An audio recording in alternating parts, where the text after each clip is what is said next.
Now, dear students, we are going to discuss about the second important account of non-profit organization, that is income and expenditure account. What income and expenditure account it is, let's have a look. Income and expenditure account is similar to profit and loss account of profit making entities.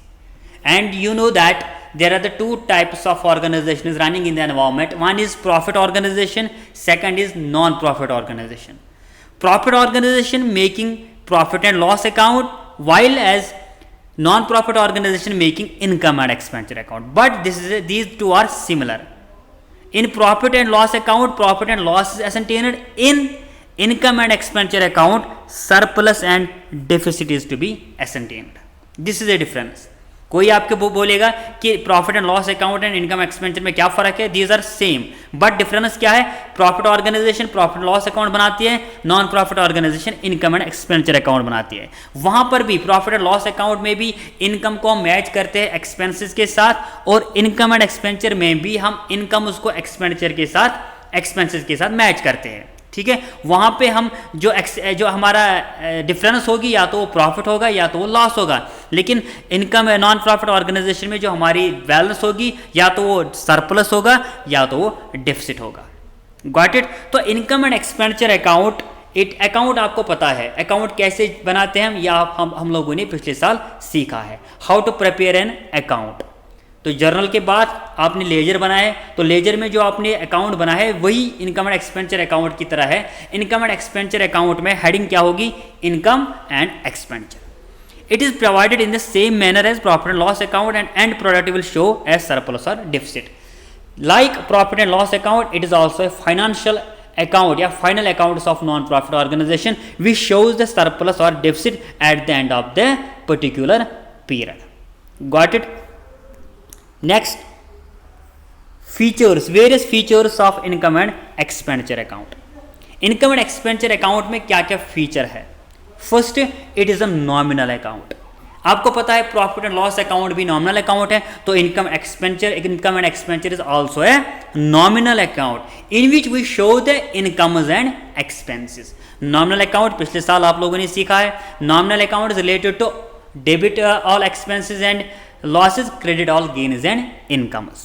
ठीक है, तो nominal account में हम सिर्फ expenses और income को record करते हैं. Income and expenditure is also a nominal account, so in this account we will record incomes and expenses.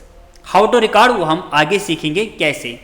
अभी आप याद रखो कि इनकम एंड एक्सपेंडिचर अकाउंट क्या है, इसके फीचर्स क्या है.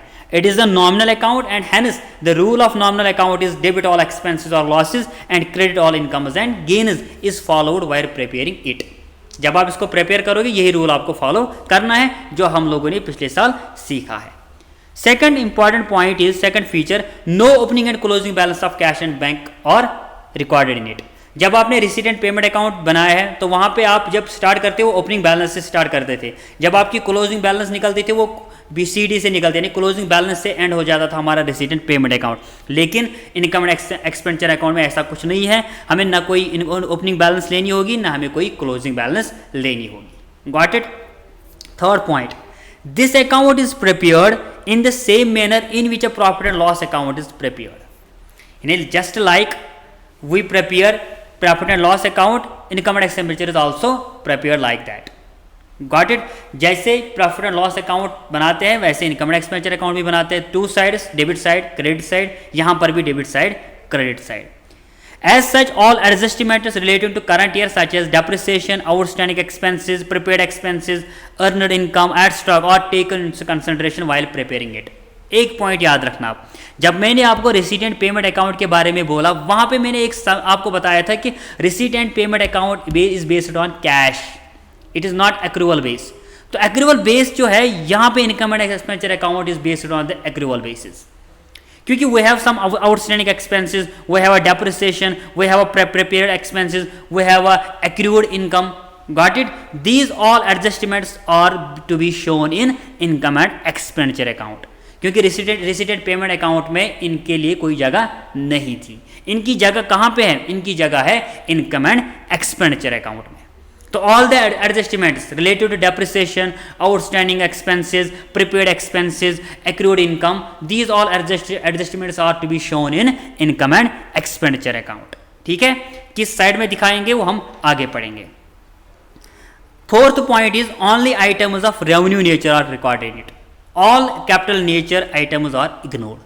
रिसीट एंड पेमेंट अकाउंट का एक नेचर ये था कि कैपिटल रिसीट्स या रेवेन्यू रिसीट्स तो दोनों हम रिकॉर्ड करते थे, लेकिन इनकम एंड एक्सपेंडिचर जो है ये नॉमिनल अकाउंट है, ये सिर्फ कौन सी ट्रांजैक्शन एक्सेप्ट करेगा, ओनली रेवेन्यू ट्रांजैक्शन और ओनली रेवेन्यू नेचर ट्रांजैक्शन। तो only items of revenue nature transactions are to be recorded in it, all the capital nature items are to be ignored. Got it. अगर आपके पास donations हैं तो donations आप यहाँ पे नहीं दिखाओगे, लेकिन there are the two types of donations, वो हम आगे पढ़ेंगे कि कौन सी डोनेशन हम इनकम एंड एक्सपेंडिचर में लेंगे, कौन सा हम बैलेंस शीट में लेंगे। ठीक है, सब्सक्रिप्शन जो आपका है मेन इन जो सोर्स ऑफ फाइनेंस है नॉन प्रॉफिट ऑर्गेनाइजेशन का, वो रेगुलरली आती है, रेकरिंग नेचर है उसका। जो रेगुलरली आएगा वो तो रेवेन्यू नेचर का होगा, जो वन टाइम आएगा वो तो कैपिटल रिसीट का होगा। Got it. तो जो रेवेन्यू नेचर्स के होंगे, फॉर एग्जांपल सब्सक्रिप्शन है, ठीक है, ये रेवेन्यू नेचर में आएगा। इंटरेस्ट रिसीव्ड ये रेवेन्यू नेचर में आएगा। बहुत सारे आइटम्स ऐसे हैं जो हम आगे पढ़ेंगे। Got it. और जो रेवेन्यू नेचर की या तो इनकम होगी या तो एक्सपेंस भी हो सकती है। Got it. रेंट, आप रेंट तो रेगुलरली पे करते हो, सैलरी रेगुलरली पे करते हो, these are the revenue nature payments. Revenue nature expenses, sorry हम इनको हम बोलेंगे एक्सपेंसेस, लेकिन विच टाइप ऑफ, ये कौन से, एक तो होता है कैपिटल रिसीट, दूसरा होता है रेवेन्यू रिसीट। ठीक है, समझ आ रहा है। एक होता है कैपिटल एक्सपेंडिचर, दूसरा होता है रेवेन्यू एक्सपेंडिचर। ठीक है, तो ये जो रेंट है, ये जो हमारी सैलरी है, ये रेवेन्यू एक्सपेंडिचर है and it should be shown in income and expenditure account. आपने कोई मशीनरी परचेज किया है, ठीक है, ये एक्सपेंडिचर है, लेकिन which type of expenditure, it is a capital expenditure, it will not be shown in income and expenditure account. You paid the salary, it is the expense, it is the expense. Which type of expense? Revenue expenditure, so it should be shown in income and expenditure account.